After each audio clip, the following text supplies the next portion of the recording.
a lot of cultures and a lot of places in the world, there's this idea of having your ancestors present, right? And giving offerings to them, giving them food, giving them flowers, including them in your day-to-day life. It's also a huge part of birth in a lot of different cultures, which we don't have that here. That's Arianna, 36 weeks pregnant, talking with Dr. Galia Lowenstein. Dr. Galia is a licensed acupuncturist and Reiki healer with a background in psychology and performing arts. We're basically cut off from everything. Yeah, it's not a ritual, it's not a ceremony. It's like this, for many women, traumatic experience where they're disempowered. Other people are telling them what's happening to their body, what they need to do, where they need to go, how it's going to go down. And it's this opportunity to really be embodied in your full, wild, divine feminine is stripped. She's dedicated to holistic health and the integration of mind, body, and spirit in healing. Arianna affectionately refers to her as the witch. And you're told, don't trust your intuition. You don't know the way. Your body's going to rip. Your body's going to tear. It's going to be so painful, so scary, horrible. It's terrible. You'll never be the same. Yeah, it's a nightmare story. Yeah, it is a nightmare story. Yeah. People are set up for that. Yeah. So it needs to not be that way. Yeah, so a lot of the work we did today was in the ancestral realm. And then when I guided you, that song came on unexpectedly. I was like, that's interesting. So I wanted to honor the song. The song was great. Because it was bringing in mother, father, child in the song. And I was like envisioning you refathering, remothering, and this baby. And how are we going to show up, right? With all this healing and all this knowledge that we're gaining, and this baby is acclimating and integrating with you. And I'm like, okay, I open your ancestral portal. We can change the genetic coding right now. Like we are in that space. So listening to the song, and then I was holding the portal open, right? Just listening with my hands at your crown, your God source, your connection to all that is, love, light, whatever. And asking all my angels, all my guides, all of your angels, all of your guides, seen and unseen, anyone who wanted to assist and help me in this moment, because it's like beyond me, it's beyond you. It's this other realm. Arianna is on a journey to creating a divine, spiritual, and perhaps pleasurable birth experience. With guidance from the witch, Arianna realized that in order to reach her goal, she would need to confront and heal some of her past familial trauma. So, she decided to bring her mom, Alex, to our next interview. Our producer, Rose Hart-Landsberg, also joined us for the conversation. What to me was fascinating is how the system does not listen to women. How many times the judge told me I was a overreactive, overly emotional woman. I'm like, I'm coming after you. Can one overreact to their child being abused? Exactly. I'm Dr. Elliot Berlin, and you're listening to One Way or a Mother. Stay with us. Warning, this episode contains details of domestic violence.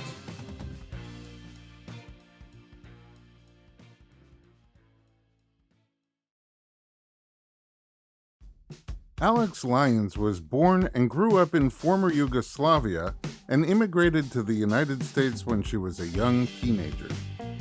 She was only a child and started her creative career at the ripe age of 7 when she wrote her first novel. Alex started college at Boston University to study film and soon transferred to University of Texas, where she met her first husband. Okay, so I was raised in the belief that you sleep with them, you're stuck with them. So I was 19, I slept with my boy that I was in love with, college boyfriend, and a couple of years later he proposed to me. We were living together, and of course I said yes, because that's what you do. And because you slept with him. Because I slept with him. And then I said, we can't get married until you graduate. He had taken a year off or whatever, and then he graduated, and then we got married. And then 8 months later, I woke up and went, oh my gosh, we're too young. And I kept asking him, are you sure you don't want to go do something else? Go play around, go. Someone else? And so we realized, what was I thinking? And I should not subscribe to that situation. And was he on the same page about that with you? No, because then when I met Arianna's dad and I wanted to get married, her dad insisted that we get married in the Catholic Church because his family was Catholic. But my first husband was also Catholic. I, of course, am not Catholic, but so for me, I'm like, okay, sure, whatever you want. So I got married in the Catholic Church the first time. The second time, her dad's family was very Catholic. They insisted that we get married in the Catholic Church. I'd already been married in the Catholic Church, so I'm basically... You only get one? I don't know how it works. Oh, yeah, you only get one, you're a heathen. Oh, really? So then it was like, well... And did they know you had been married before? Yes. So then the Monsignor... But didn't you tell them, but I slept with him, I had to? Yes. Oh. That didn't get me out. It did not matter to them at all. Just following the rules. Exactly. I said, I thought those were your rules. And the Monsignor said to me, he said, okay, we can get an annulment because it was such a short, it was just an 8-month marriage. We can get an annulment because you guys don't have any children. It was such a short thing. It was a college thing, whatever. We just have to get him to sign off. Oh. I said, okay. He would not sign off. He did not say okay. He did not say okay. He said in his mind, he will always be married to me. Oh. Wow. Wait, so how long after your breakup was this? 3-4 years. Oh, really? He wouldn't sign off 4 years later. Yeah. Wow. He really into the rules. Or something. Yeah. Yeah. Wait a second, but do you have a religious background at all? I do not. In Yugoslavia at the time, where my parents were raised and where I was raised, it was under Tito. And the country basically was more secular. People weren't religious. We had our Saints' Day. Every family had a particular saint that they would say, hey, this was our family patron saint that guards our family or whatever. I didn't even know what religion I technically was for really a long time, till I was a young adult. So when we came to the States, I was fascinated by religion. So I would go to Russian church with my girlfriend. I would go to Protestant church. I would go to Catholic church. I just went and checked stuff out. What was your family saint? Saint Nicholas. Sveti Nikola. So that was my mother's family's. Because my dad really, I don't know, because his family, my grandfather on his side was a journalist, and he was substantially older than my grandmother, and he was put under house arrest for his writing during the time of World War II. So there was a whole thing there because he was... Oh, so it's in the family. He was, yeah. The writing thing. The writing thing, yeah. I remember I wrote my first book in pieces, right? And I didn't realize that, oh, wait, this could be a book.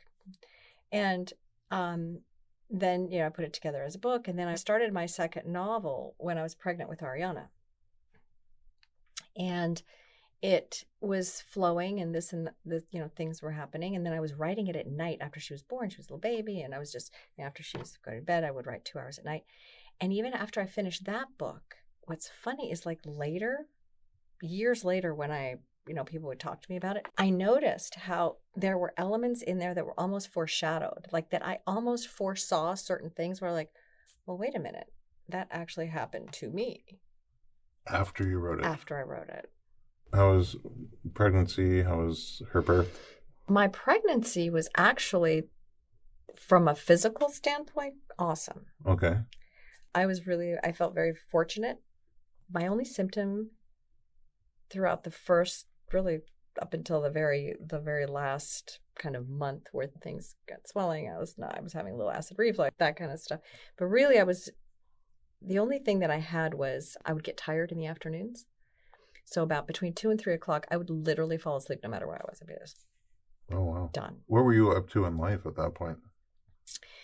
My dad died the day he went unconscious 12 hours after I told him I was pregnant with Arianna. Oh, wow. And he died within 2 days after that. And so we were in Texas, in Austin. That's where my parents were living at the time, because he was in the hospital and he had his company. And so they needed help. And so I pretty much gave up. I was working for the William Morris Agency. I was a reader and doing other things. And I stopped doing that because I went to help my mom and that kind of thing. And then her dad also came because he ultimately said he could take over the company. So we were in Texas, and that's what I was doing during the first trimester. And then my mom and her dad they were trying to work together to get the company going, but they were constantly, I felt like it was very difficult on me because my mom did not appreciate the fact that I would get tired in the afternoons. And so I finally said, it was getting very stressful, and I was also getting very tense between the two of them. But just to be clear, you're saying your mom and her dad, you mean Arianna's dad, Arianna's dad. Ex-husband. Yeah. My dad didn't leave a will, which was also a problem. So that was a stressful first trimester. And when they started fighting, my husband and my mom, I said, you know what? This is making me crazy. I'm going to go back home to LA. I just need to take care of the baby. So I went home and I said, you just come, you're going to commute back and forth. So he did that for a couple of months, went back and forth, and then ultimately came back and stayed in California. What was the plan for birth? I wanted natural childbirth. So I did the Bradley method. Oh, like unmedicated? Unmedicated, 100%. Why? That's a good question. Because I really wanted to, I feel like all the family members preceding me, all women did it, unmedicated. I felt like I didn't want my child to be drugged as a baby. Well, you made up for lost time. I did, yeah. Just imagine had it happened earlier, where would we be today? Yeah. So I wanted her to be alert, wanted her to come out as alert as possible. And I felt I could do it. And I also didn't, it's funny, I didn't want any interference. So I had to sign a contract in triplicate because I was giving birth at Cedars. And so they made me sign a 3-page contract, and I had to sign 3 copies of it, one for the doctor, one for the hospital, one for myself or the records or whatever. And I did manage to get it done. The unmedicated birth? The unmedicated birth. You said that all of the women in your family did unmedicated births. What was the context of you hearing those stories and knowing that information, and how far back? It started when my uncle's wife gave birth. I was only 12, and she birthed my cousin. And so all the family members were around. They were telling stories about, do you remember when, this and that and the other. And a lot of, for example, my grandmother gave birth to all her children during World War II. My uncle was born in the woods, wasn't going to get medicated. That just wasn't going to happen. My aunt was born in a village where not going to get medicated. My mom also was born during the war. It's just not going to happen. So did it feel weird to you to give birth in a hospital? My mom gave birth in a hospital. During peacetime? During peacetime, to me. But she gave birth, it was night. It was late at night. My dad was away on business in the next town over. So by the time he heard that she was ready, it took him some time to get back. So he didn't get back in time till the next morning. And I was born in a town called Sremska Mitrovica, which at the time was very small. And there was just a night nurse on duty when my mom was in labor. Oh.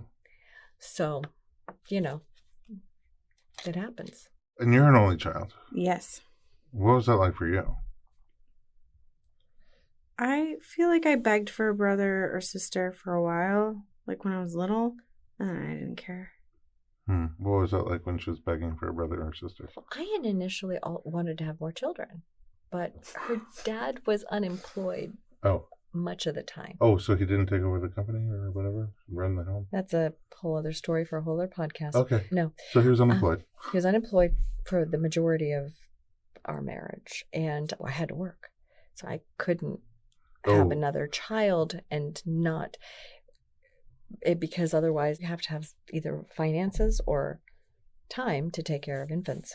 Fortunately, I had the kind of job that I could work from home. So when I had meetings, it was interesting. Sometimes I would get called in. I had to go in, but I would bring her with me. So I would pop her in her little front pack or whatever, and I'd go. And I remember one time we had a big meeting. It was in a conference room, and I show up, and I have this little baby infant sitting here. And it was like, and people were just looking at me like, oh, what is that? But no one dared say anything. And she was wonderful. She was quiet, perfect, got through the meeting without a peep. Wow, so they have never seen a baby before. They never seen a baby come to a meeting. Oh, I see. I was like, either they've never seen a baby or I don't really look weird as a child. They were just like, why are you bringing her to a meeting? I'm all business, man. Arianna, growing up with a mom who is busy working, what effect do you think that had on you? Maybe it made me more independent. Yeah, definitely. Did you guys have a close relationship? Yeah, I think we got closer after you and my father divorced. Definitely. That was when we bonded. How old were you when that happened? 9? No, you split up when we were 9 and then you officially got divorced later on, right? Oh, no. But 9 is when when I filed papers. Yeah. When we stopped living as a... Yeah. Was it a tough process? Yeah. Very tough. Very tough. Because he wanted to be married to you forever? Yes. It took 4 years for him to stop playing games and stop taking me to court. What about custody? He did not ever challenge custody. He wanted custody with visitation, which he got. But the court asked me what I wanted, and I didn't want to see him, but I said yes. Why? Because they put me in front of him and asked me what I wanted, so I felt really guilty. You're not like that anymore. No. Or maybe I'm reading into it, but you just seem like... I don't do that anymore. Now you just say what you mean. And yeah, I don't do that anymore. I mean, a 9-year-old with their parent, I feel like it's especially if you're scared of that parent. Yeah. Why were you scared of him? Because he's a very violent person. To you? To her. And to me, yeah. Later. After we divorced, he became violent with her. And that's what I was afraid of.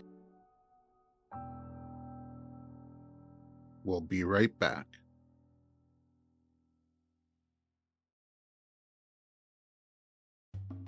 A lot of the times in court, I would beg the court to not make her spend the night if she didn't want to. And the judge would be like, you're a paranoid woman, you are just malicious, you're this, you're that, he's her father, blah, blah, blah. And I'm like, no, there's a reason.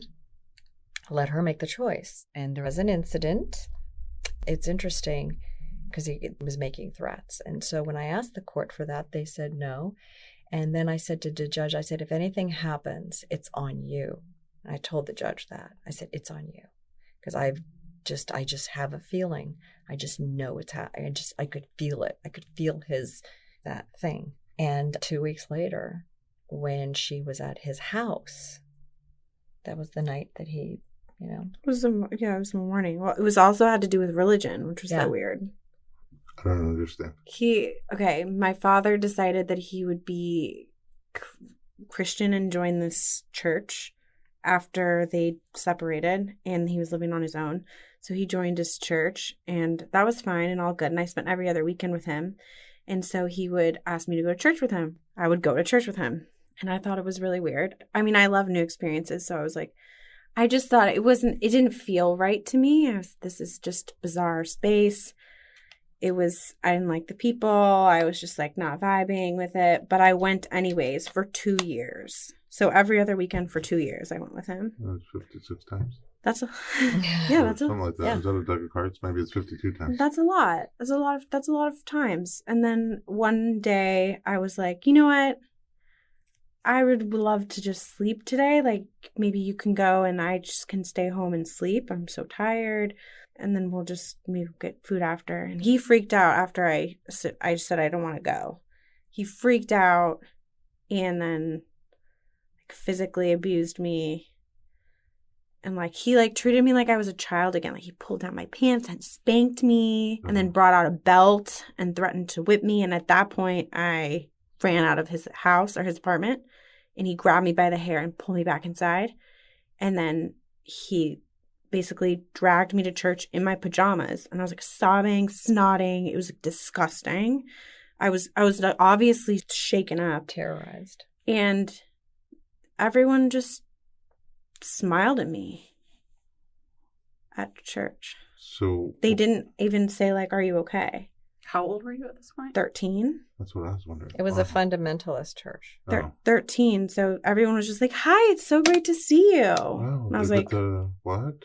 Visibly sobbing, like hysterical. So you were right about the vibe.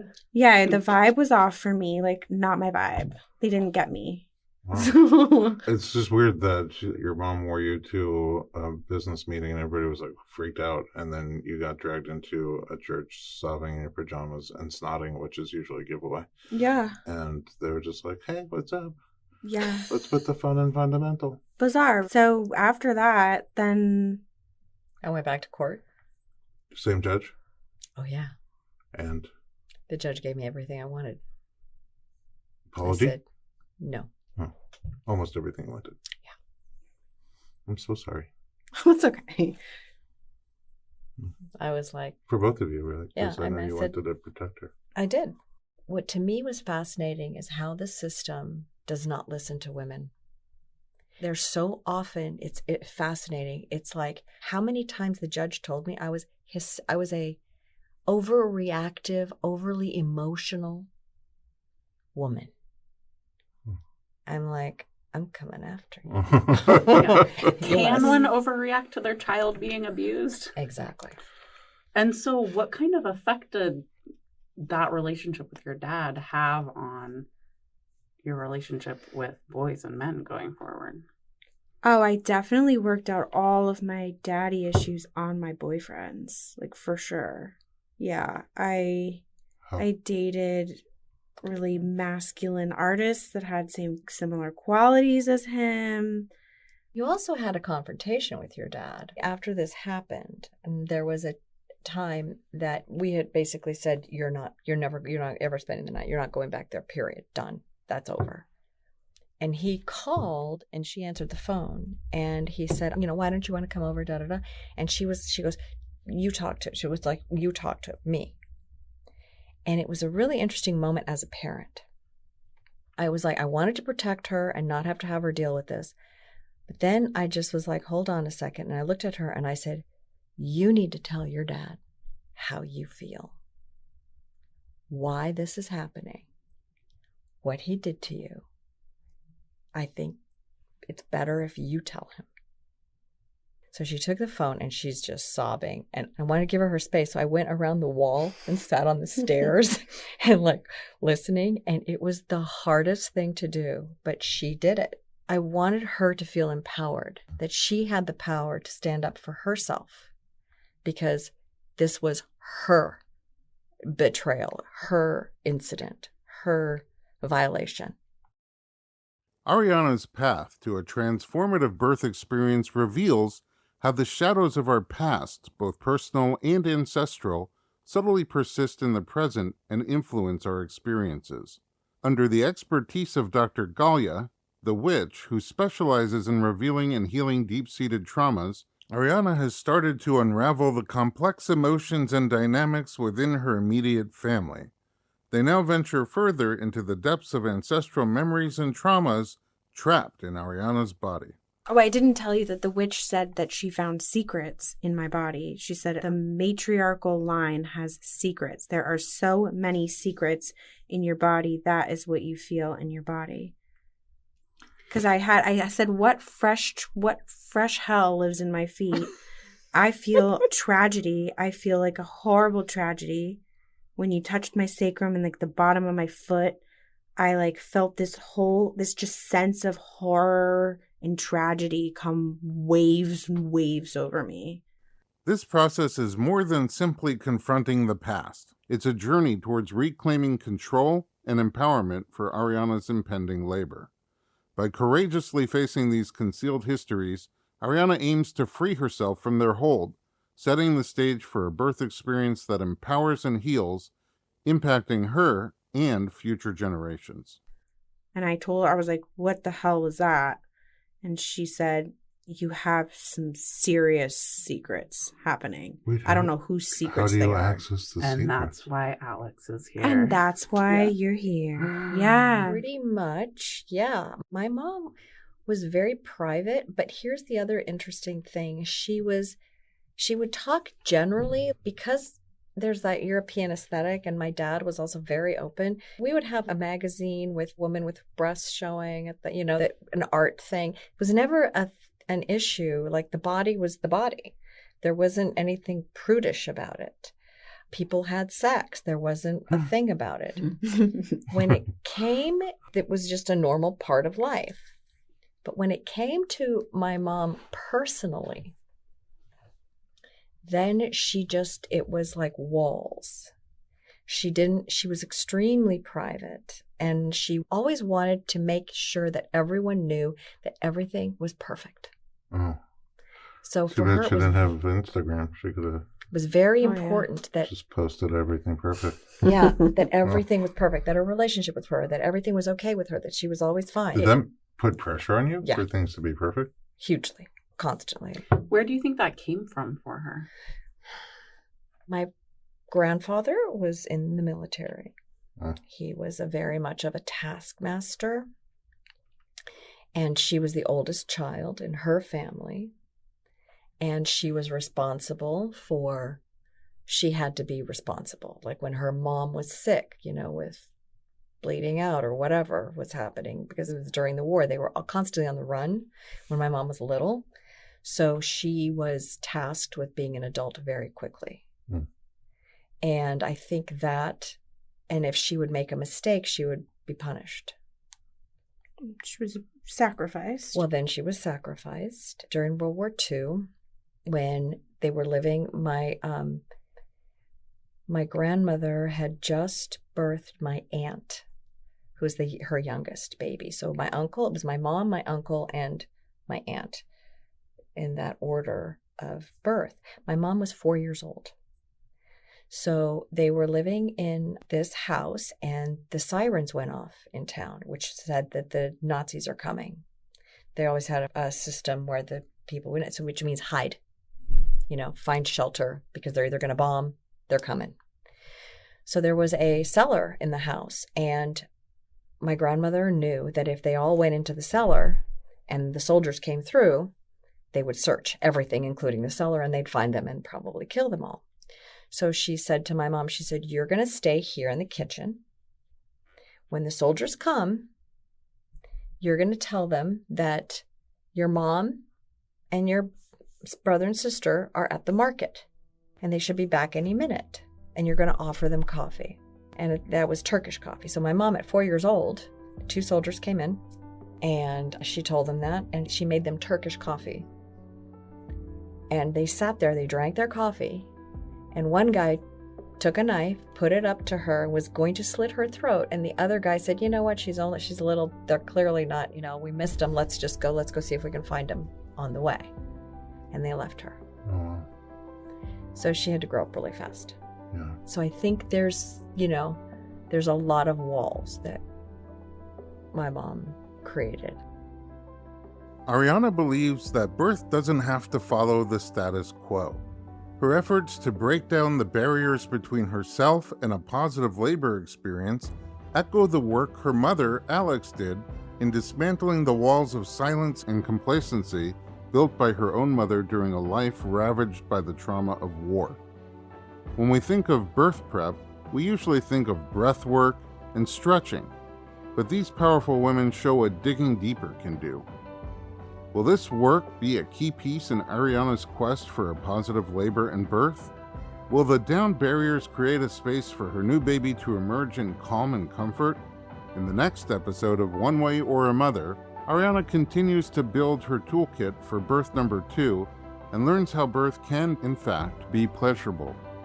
When I pushed that last push, the fact that I was not medicated or anything, it was orgasmic. I felt after that I was on such a high. I literally could have danced on the rooftops of all of Los Angeles. Wow. I've never felt more empowered, more energized. It was pretty interesting.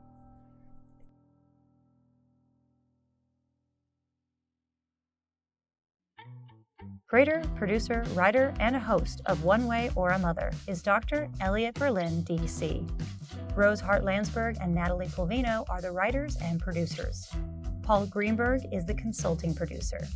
Glenn Nishida was the sound engineer at Pacifica Studios. Nikola Tarabaovic was the audio engineer. Story editing and sound mixing by Mallory Edson. Theme music composed by Guillermo Silva. Juliette Lamar was a contributing editor. Special thanks to Arianna, Zach, and their family and the providers for sharing their birth story. One Way or a Mother is an original production by Berlin LLC and the Informed Pregnancy Project. All rights reserved. Thanks for tuning in.